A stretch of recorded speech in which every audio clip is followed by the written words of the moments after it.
Around the world, the royal family is the ultimate symbol of Great Britain.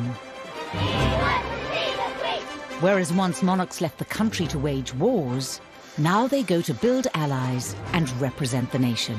Often you do see these very important people, heads of state, the presidents, the prime ministers, starstruck by meeting the royals. It's on royal tours that we can see their true power. I think it's fairly obvious to everybody across the world what the key issues are. They still have a huge amount of influence. I don't think people in the UK really realise how big the royal family is around the world. But it's on these tours that we also gain the rarest of insights. When you're overseas with them, you get a little bit more of an idea of what makes them tick. You are getting an insight into their private lives. They're just like the rest of us. They grieve, they love, they get angry, they get sad. With their every move caught on film, we're able to see what's really going on with the royals. It's fascinating to watch the royals at such close quarters, those moments when the mask slips. I haven't yet worked out a method of splitting my wife in half. From the emotional moments. When Britannia was decommissioned, it was incredibly emotional for them, and the Queen appeared to wipe a tear from her eye. And those of high drama. Despite the level of security, things can still go wrong. You don't know if there's somebody in that crowd who has bad intentions. My eyeballs are bleeding. To the characters changing the royal family forever. Princess Diana really revolutionised what people expect of a royal. Because I'm not a political figure, I am a humanitarian figure. That was Diana. She was courageous. She'd use her celebrity. With experience of hundreds of royal tours, we hear the inside story from those who have travelled with the royals as they reveal we need to change sides. the secrets of the royal tours.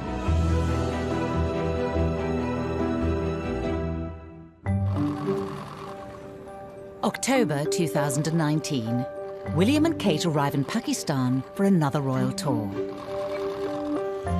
It's the first trip by a royal to the country in 12 years.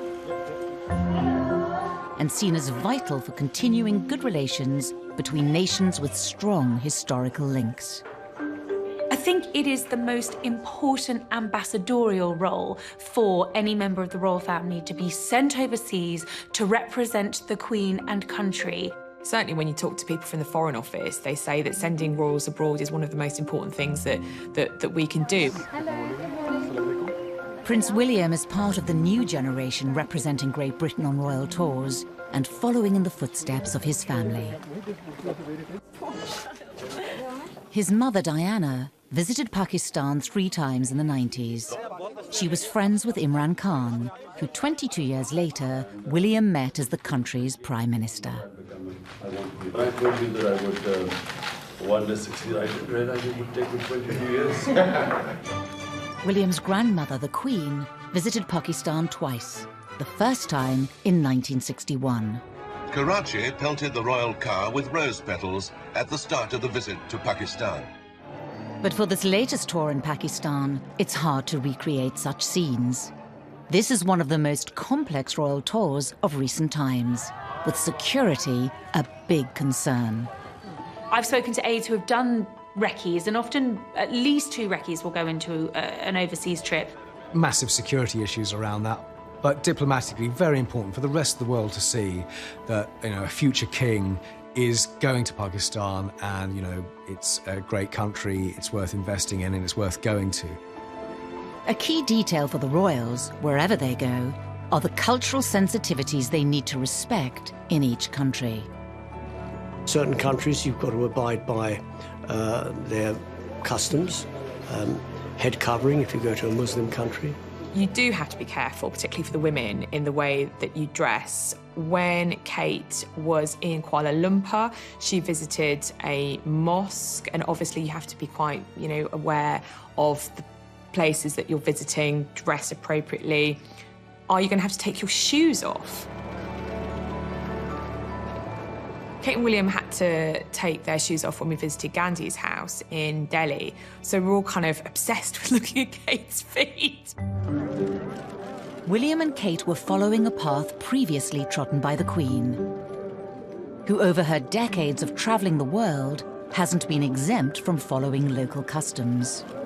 For the Queen, the High Commissioner thoughtfully provided British Airways slipperettes. She's very, very careful to be exactly what is expected of her. You have to bow to the customs of the country because that is polite. And there's no point going somewhere and not being polite. But while the royals are always at pains to follow the correct procedure everywhere they go, the usual protocols around how you treat the royal family can go awry when they're overseas. These pupils were too young to understand royal protocol and fascinated by their important visitor. Little girls competed for his attention. Sometimes, though, it can lead to charming moments. One child grasped his hand and refused to leave his side. They didn't want to see him go.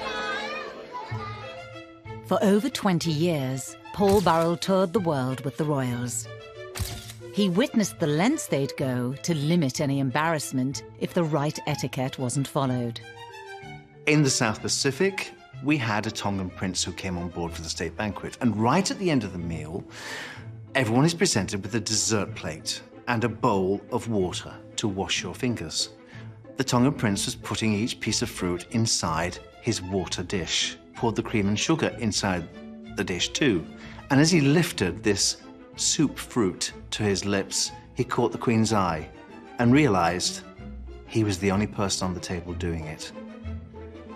Embarrassed by his faux pas, he put his dish down, and the Queen looked and smiled, picked up her dish and took a sip from her water. Now that is class. There is one thing the Queen can't stand, though, and it led to her trip to Morocco in 1980 being dubbed the Tour of Hell. The King was notoriously tardy about punctuality, and he didn't turn up, and he was hours late for the Queen, and the Queen had to wait. I mean, she kept up a fantastic expression, but we learned later that she was absolutely furious that she'd been kept waiting all this time. I mean, it's not because she feels that it's disrespectful to her, but, you know, she's got a full day of engagements. It meant that everything ran late, and it meant that the Queen was going to keep other people late, and that was her concern. Whatever the stresses and strains of royal tours, for years the royals had the comfort of travelling in their own little part of Britain, the royal yacht Britannia.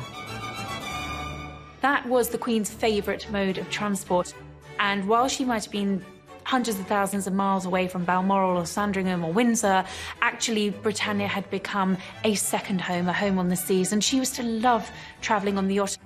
It's always an exciting moment to board a ship, of course. How much more so when it's the first time and when it's the Royal Yacht Britannia and a real voyage of exploration and discovery lies ahead.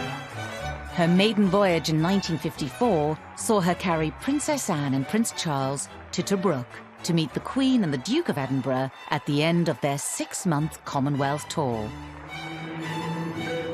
1 month later, returning to London, Britannia and its royal passengers had a spectacular welcome. They sailed up the Thames, and it was a huge fanfare, and Tower Bridge opened, and people were screaming and cheering and welcoming them home. All are gathered to greet the young Queen and her husband and to say, with the nation, welcome back. For 43 years, she sailed round the globe, travelling more than 1 million nautical miles, calling at over 600 ports in 135 countries. I particularly loved travelling on board the Royal Yacht Britannia. Former footman to the Queen, Paul Burrell, experienced what it was like on board. Royal Yacht Britannia was a kind of country house floating in a foreign sea. And Britannia, for the Queen, was home away from home. If you ever visit Britannia, you will see how humble it is in many respects. Of course, the Queen slept in a single bed. Prince Philip had his own quarters. But the Queen loved Britannia because of the camaraderie on board. She loved the fact that everybody was working for her and working for that excellence in foreign countries. Whenever the Queen arrived, everything was perfect. We all made sure that we did our best. With all the gifts the Queen received on tour, Britannia could end up looking like a treasure ship. I was in the Gulf states with the Queen. We visited Kuwait, Bahrain, United Arab Emirates, and Oman. It's very interesting to watch sultans from other countries and how they communicate with the Queen. They're almost in reverence of the Queen. And I remember floating around the Gulf on board Britannia, and each state tried to outdo the next with gifts. The Queen was given sapphires, emeralds and pearls, a golden falcon studded with rubies, beautiful golden palm trees with rubies hanging from them as dates, with camels on lapis lazuli. You should have seen the treasure that came back from the Gulf. It was quite amazing. Britannia was the scene of many important gatherings down the years.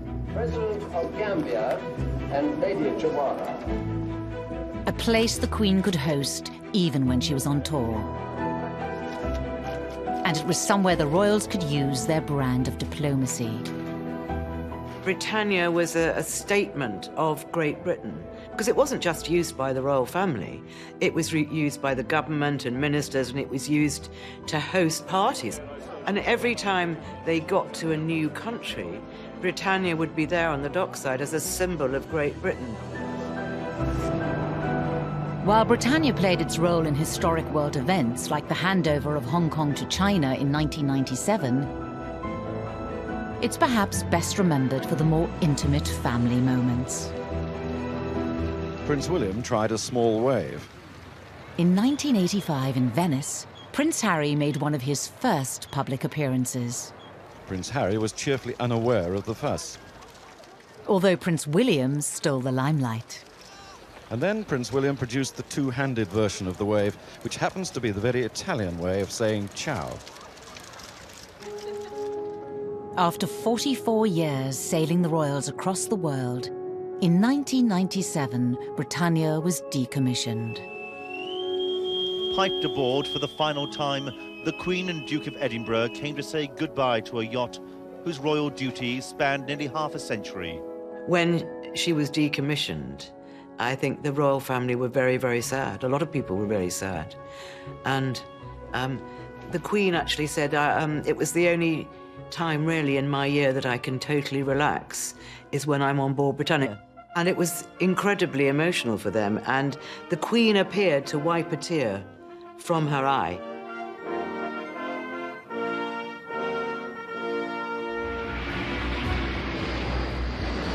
For decades, the Queen and her family have traveled the world, representing the country and giving us some insight into their lives. But in that time, their tours have sometimes been controversial, and they face danger as high-profile targets.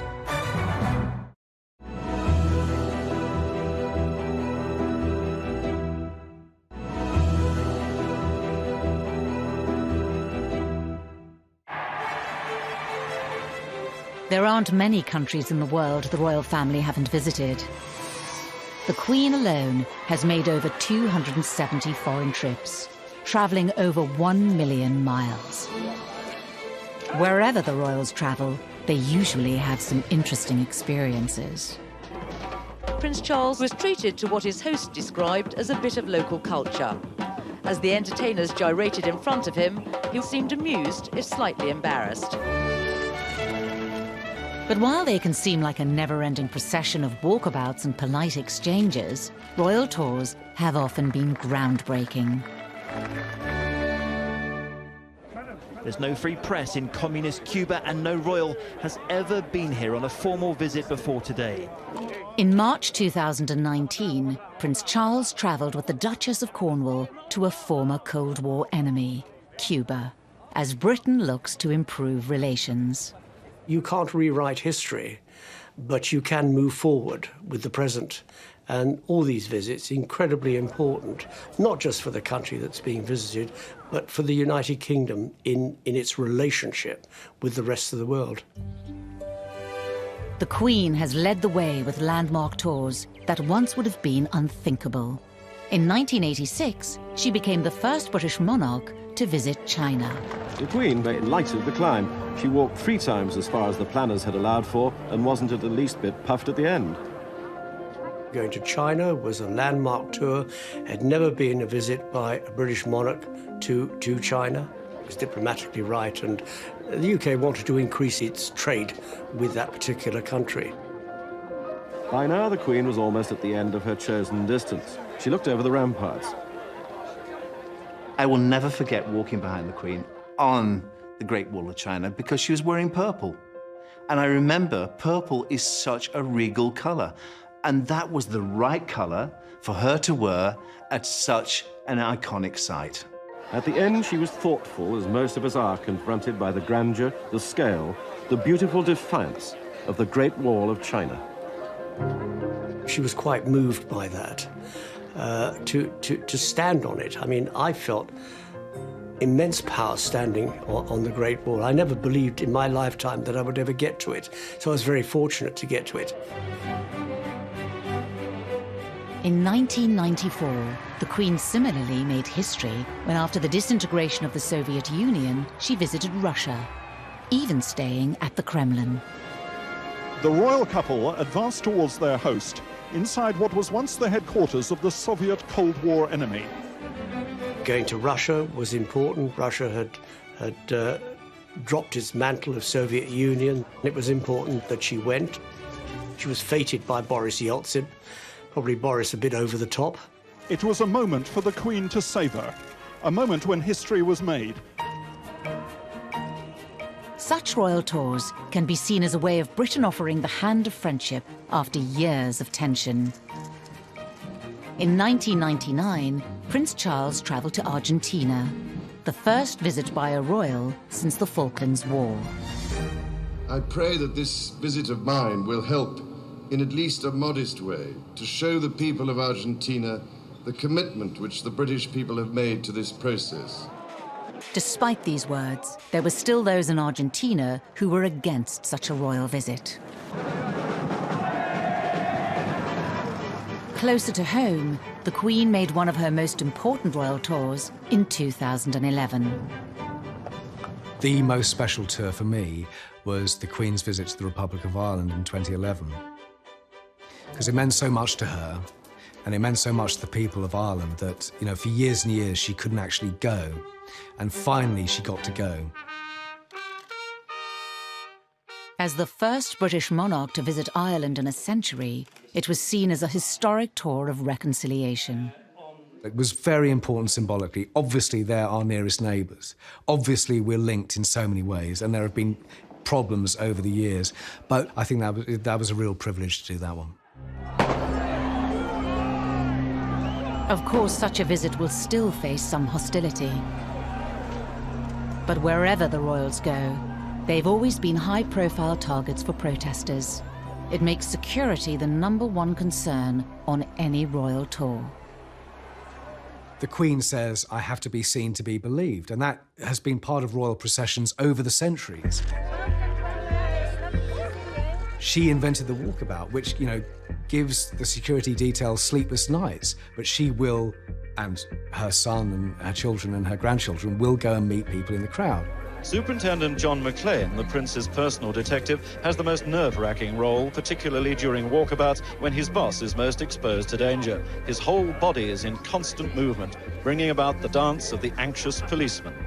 The walkabout is the twitchiest moment for the bodyguards because you don't know if there's somebody in that crowd who has bad intentions. Ken Worf was a royal protection officer for over 15 years. For 6 of them, he was Princess Diana's personal bodyguard, and he went on many royal tours overseas. The success of any tour is the real groundwork of the reconnaissance. You know, building up relationships with your counterpart, understanding, you know, what the likely threats are going to be, and letting them know that in Diana's case, she's quite tactile, so she will want to shake hands with people, and you say, is that going to be okay? Are we going to be able to screen individuals? And are we able to remove people that are likely to become either offended because of her easygoing, or are there any known activists here that are going to take opportunity of her behavior? Each tour has always had a range of security precautions in place, including divers checking the royal yacht Britannia. There's always an evacuation procedure attached to any location in case something like that goes wrong. So you build up a series of safe houses whereby that if something were to go horrendous wrong, then of course we need to know where, you know, the hospitals were, where this safe house was, could we go back and so forth. So all those things are well researched and well practiced. And in the early days, of course, we used to take a doctor with us. One had to be careful about, if there were to be a blood transfusion, are we going to make sure we get the right blood? So we used to take a doctor and our own refrigerator full of blood, and everybody on tour, his or her blood group will be known to that travelling doctor. For the Queen, there have been a number of times she's travelled to parts of the world with security concerns. Perhaps none more than when she went to Jordan in 1984 and met King Hussein, a man who'd survived 12 assassination attempts. There was a lot of controversy and questions as to whether the Queen should be going to Jordan, given the number of assassination attempts on King Hussein. Ahead of her lay 5 days of tightly controlled movements, of high-speed journeys in bulletproof cars, of seeing men with guns virtually every waking moment. But the Queen is quite pragmatic about these things, that if something can be done, it's going to be done. Then you go ahead with the visit. Fortunately, the tour was a success and passed without incident. 2 years later, however, during a trip to New Zealand, there was an attack. 3 eggs were thrown by 2 girls wearing stewards' white coats. They were quickly seized, but security had failed. Luckily, only eggs were thrown by activists protesting about Maori rights. It's one of those events that is what we call a soft-hearted attack. It's embarrassing because what happens, of course, is that when the press get hold of it, they're very critical of the protectors. And so it's always a learning curve. But to be honest, there's not a great deal you can do about it. And you just hope that it isn't a stone, and you deal with it. You know, despite the level of security and despite the rigor of a good reconnaissance, you know, things can still go wrong. And, you know, if it does, you just have to rely on your own protection team and your gut instincts.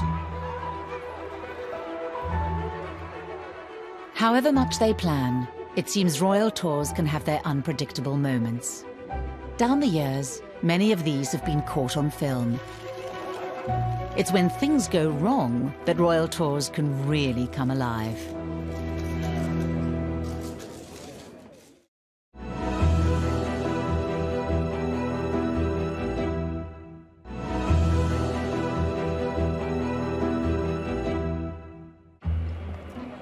Royal tours are carefully scripted performances designed to show off the House of Windsor to the greatest advantage.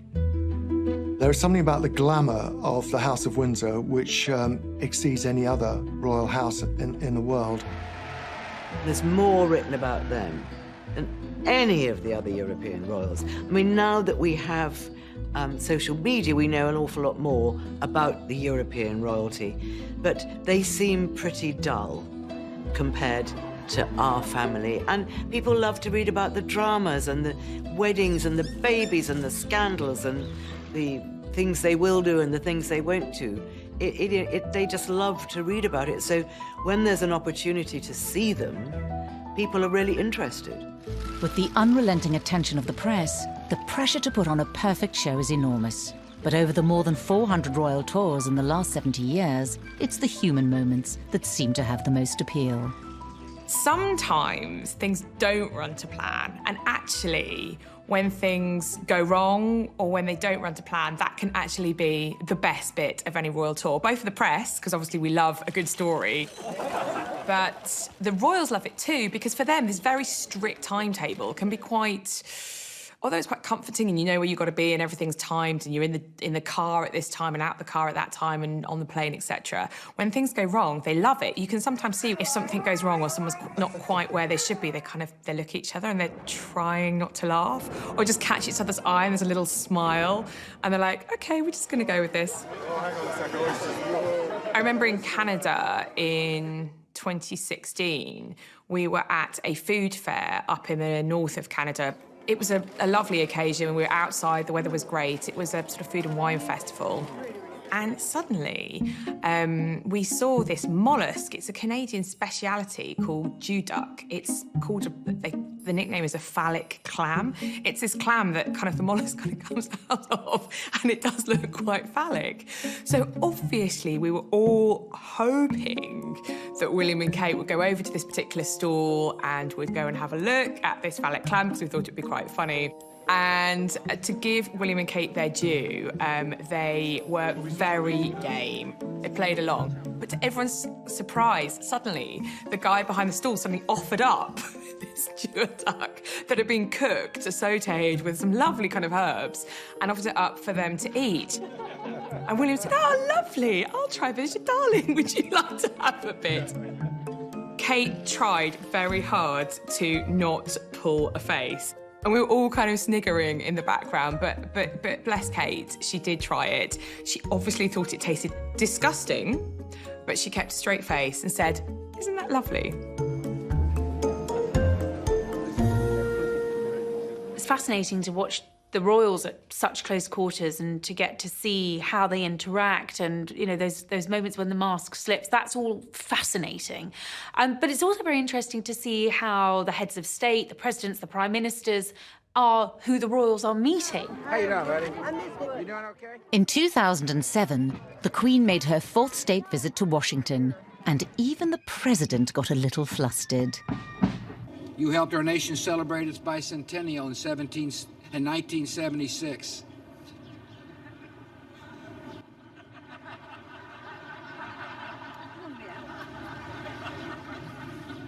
She gave me a look that only a mother could give a child. Tours are very carefully stage-managed. They're very controlled by the palace. It's why those unscripted moments, the spontaneous moments, always seem to make the biggest stories because they're not what we expected. Meeting a royal in the flesh can be overwhelming, but the royals have proven deft at the human moments that help break the ice. Charles and Diana visited Hungary in 1990. When we went there, the president was not even the president, he was the president-elect, Arpad Gons. And he was quite nervous, and Mrs. Gons was quite nervous at sort of having come out of the shadows of communism. All of a sudden, they're in the free world, and you've got this famous couple arriving. There's a wonderful moment when the Prince of Wales was inspecting the Guard of Honour with President Gons, and Diana standing next to Mrs. Gons. Clearly, Mrs. Gons is quite nervous, and Diana holds her hand just to calm her nerves. You are returning to your rightful place at the heart of a Europe which has been denied your presence for far too long. We join you in a determination to ensure that conflict and division never return to our continent. The days when kings and queens possessed hard power are over, but they still have a huge amount of soft power and influence. And, you know, I don't think people in the UK really realise how big the royal family is around the world. They are still big news wherever you go, even in countries that have got rid of their royal families. I always remember Prince Harry when he was in Jamaica meeting the Prime Minister, Portia Simpson-Miller, a Republican, by the way, who just seemed to melt in Harry's presence. You know, she was like starstruck, there was a big hug, there was a kiss for Harry. It was like they were best friends. Well, my goodness, the British government must have just been patting itself on its back for deciding to send Harry to Jamaica. Having Harry in Jamaica at this time is a reason for the youths, the tomorrow people, that's going to be the leaders. It's excellent. So we're proud to have him, and his energy is so great. If I had a pen, I'd ask you to sign my check. From rubbing shoulders with musical royalty to the more formal environments of state visits, Some of Britain's most important international relationships are built on royal tours. It puts monarchs from different countries together and in a very sort of intimate and private way. The prince's first engagement was to call on the ruler of Bahrain. Their conversation turned to a subject very dear to Prince Charles's heart, his grandmother, the Queen Mother. With her operation on her hip, she's completely okay. revolutionary. Yes. Completely. And now she's back to dancing again. Is she? Yes.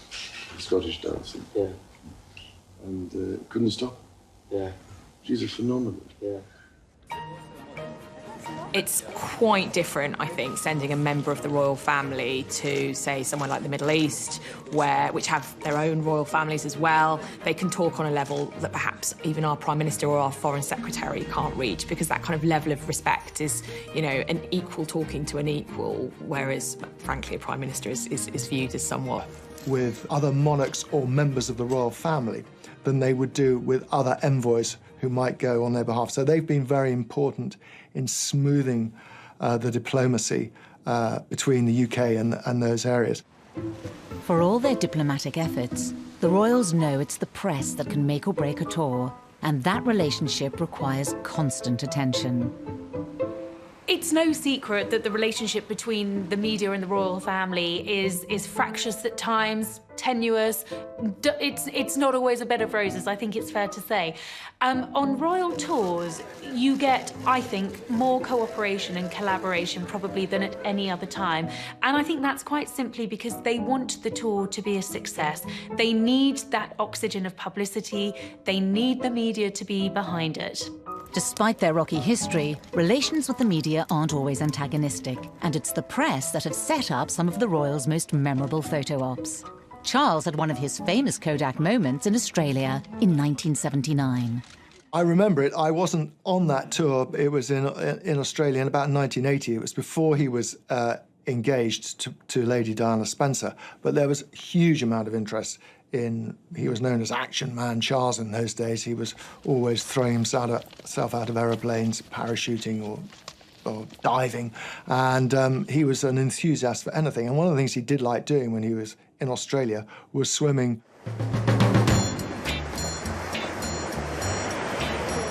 I'm not sure just how coincidental it was that the young lady concerned who threw herself around him and got that great picture of him, that surprised Prince Charles as he emerged from the waves, had actually been put up to it by the travelling photographers.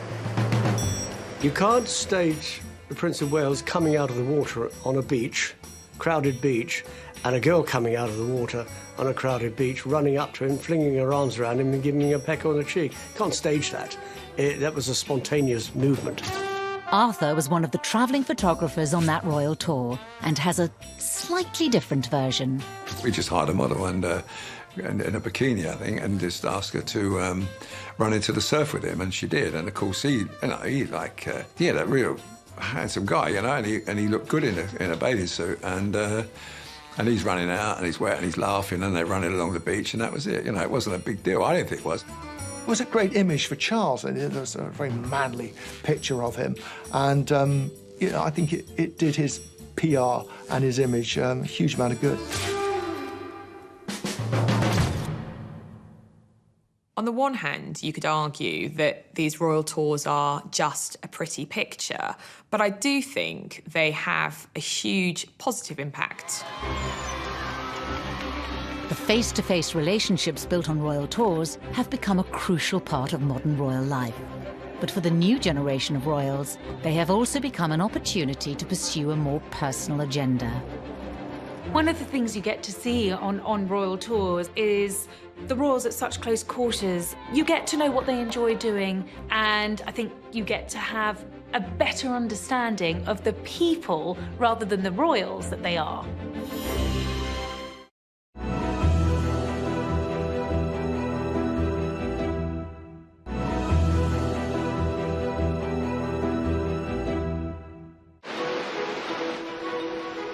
Royal tours date back more than 100 years to the reign of George V. Modern travel has enabled every royal since to tour abroad on behalf of Britain. The royal family's always gone on tour. The famous saying is, you know, I have to be seen to be believed. They've done it domestically and they've done it internationally now in the jet set age as well. And it's about promoting the brand of the royal family. It's the biggest royal family in the world. This is the moment everyone's been waiting for. One of the things that you really see on these tours is that it is about cementing and securing those ties that date back to those early years of the Queen's reign, when she gave up 6 months of her life and left her family to go and forge those connections. It's about making sure that those continue for the decades to come. One by one, the chiefs were presented to Her Majesty and to the Duke. Certainly a memorable and most impressive event during the royal tour of Ceylon, that land of ancient civilization and strong tradition. I do think the Queen and the way she has done royal tours has set the blueprint. But I think with the younger royals, we see their interests coming in a bit more. Harry and William's joint tour in 2010 gave a first indication of how the brothers would seek to rebrand the image of the royals abroad. I travelled with William and Harry on their first joint overseas tour to Africa in 2010. It had been Harry's idea. He wanted to take his brother to go and show him all the work that he was doing in Lesotho. And it was an amazing opportunity to see the brothers interact. An 8-foot rock python was ceremonially draped across the shoulders of the second and third in line to the throne. Not venomous, but still worth using to scare your older brother. It was fascinating to see the dynamic between the two of them and the camaraderie between the two of them. At points, rivalry too. You know, there's always the competitive element, I think, between William and Harry. But, you know, they were such a tight unit. They gave interviews, they spoke to the press, and they put the charities that they were wanting to highlight on the map. But really, it was about the boys. It was about the work that Harry was doing, and it was about him showing William his charity and everything that he had achieved. That tour had a profound effect on both brothers. Since then, they have made more than 90 official trips abroad, reshaping the tours to focus less on royal pageantry and more on their charity work. What William and Harry have developed is, yes, the public tour, the tour we all see about, and then the private trips they make behind the scenes. And they do quite a few of those that, you know, we don't get to cover. Harry has spent weeks and weeks in Africa directly working on conservation projects against the illegal wildlife trade. So that then feeds into what they want to do publicly. That is what's developing with both William and Harry. They want to do less in terms of spreading themselves thinly. They want to target what they're doing and do it, in their view, properly. Like his mother, Princess Diana, Harry's high-profile tours have focused on humanitarian issues. Harry, probably more like his mother in his approach to things, but he's developed his own personality. He is his own man. He likes to meet the kind of dispossessed, the people who need help, and he wants to understand the social needs of the country that he's visiting, because he genuinely thinks that he can help and he can make a difference. But the only way to do that is to visit the townships in South Africa, go to the favelas in South America, visit the slums in Asia. And he realises, William, all the members of the royal family, but in particular, I would say William and Harry, realise they have very privileged positions, but also realise that most of the world is very, very different and the people live very, very differently from them. Prince Harry's recent tour has also given us a glimpse of what royal tours might look like in the future. Harry and Meghan's tour to Southern Africa, I think, is really key because they're getting rid of a lot of what some people might think are the boring sides to a royal tour, and they're pursuing precisely what they want to promote. For example, the youth charities, the mental health side of things. I think most of the stigmas around mental illness, right? We need to separate the two. There's mental health, which is every single one of us, and then mental illness, which could be every single one of us. But I think they need to be separated because the mental health element touches on so much of what we're exposed to, these experiences that these kids and every single one of us has been through. Everyone has experienced trauma or will likely experience trauma at some point during their lives. We need to try and... They have done things in their own way. The Duchess has stayed in Cape Town, doing the sort of things that interest her, but with very much an NGO base to it. It was clear this was a different royal tour. There was no red carpet welcome, there was no official reception, there was no visit to the War Memorial. They went straight to a township on the outskirts of Cape Town. That speech that Meghan made really made a massive impact. I'm here with my husband as a member of the royal family. I want you to know that for me, I am here with you as a mother, as a wife, as a woman of color, and as your sister. If you needed to show how the royal family has changed, that's it. And Harry's vision of a modern royal tour seems to have struck a chord. This was a really important tour because it came at a time when the Sussexes, who'd enjoyed so much popularity around their wedding, were suddenly in firefighting mode. There were so many negative headlines. So it was a really important moment for them to turn things around and show what they do best. That's Sussex star appeal. Both brothers have remodelled the royal tour, though for the king in waiting, a more symbolic approach is still needed. For William and Kate, it is a little bit more formal. There are definitely some of Diana's charities that William is promoting when he goes on the royal tours, but he is going to have to do more of the dull stuff on a royal tour, the diplomacy, the trade missions. As a future King of England and leader of the Commonwealth, William has expanded the royal tour to showcase Britain's relationship with its diplomatic allies. I think the recent tour of Kate and William to Pakistan shows how important that kind of soft diplomacy is. It sends out a strong signal to the rest of the world that this is a country on the mend. Yes, it's had huge problems in the past, but diplomatically, business terms, sport terms, Pakistan is a great country, and the royals, as part of the Commonwealth, wanted to show that. The view from this hill would have been quite different when my grandmother, the Queen, first visited over half a century ago.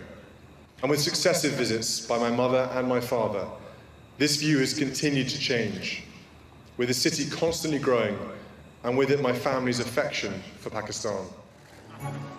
A successful tour like William and Kate's in Pakistan can make it all look easy, but the royals work hard to maintain their accessible and personable image overseas. Royal tours are incredibly time-consuming. They are exhausting. I think the royals have a knack of making them look almost like holidays because they're always smiling. Royal tours do demand a huge amount of acting. If you're not feeling great, if you're feeling a bit off colour, if you just want to watch a bit of TV, if you want to go for a swim in the hotel pool, no, you've got to be up and at 'em at 6 a.m. in the morning, if not earlier, and be like, yeah, jazz hands. Because that interaction is going to be the most important interaction for that person, for that month, if not for the year. If not, they might still be talking about it for the rest of their lives. The royal family have effect on people. They never forget it. They never forget the time they met Prince William. And the family will never forget it. If there's a picture of it, it will be in the family archives forever. And they're aware of that. They're aware of that. And I'm aware of that. So if I see some picture like that, I'll get their email address and I'll send them the picture because I know how important it is to them. And it's not just the public who are besotted. Some of the world's most powerful people seem equally impressed by the royal family. When they go to business receptions, it is noticeable how all of these titans of industry who never wait for anything will just line up waiting to meet the Queen's grandchild, to meet Harry or to meet William or Meghan and Kate as well. So to get business people into a room with the Queen or Prince Charles or Diana or William and Kate, whoever, is a big deal. There is this fascination with our royal family. It doesn't matter who it is, the crowds do turn out because here we are in the 21st century, and I suppose a monarchy is a bit of an anachronism. But our monarchy is strong, it will remain strong, and given its strength today and the way it evolves, and has evolved over the years, it's likely to be here well into the 22nd century.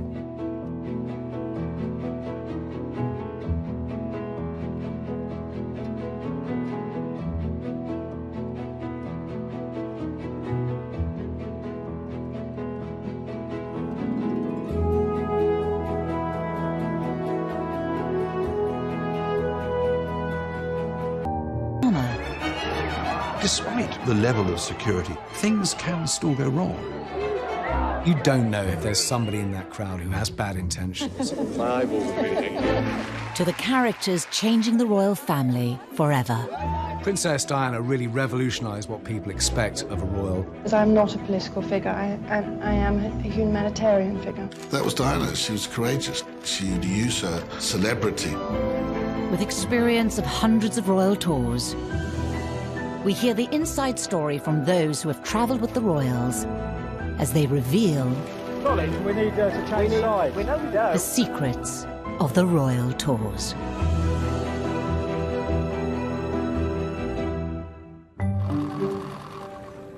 October 2019. William and Kate arrive in Pakistan for another royal tour. It's the first trip by a royal to the country in 12 years. And seen as vital for continuing good relations between nations with strong historical links. I think it is the most important ambassadorial role for any member of the royal family to be sent overseas to represent the Queen and country. Certainly when you talk to people from the Foreign Office, they say that sending royals abroad is one of the most important things that we can do.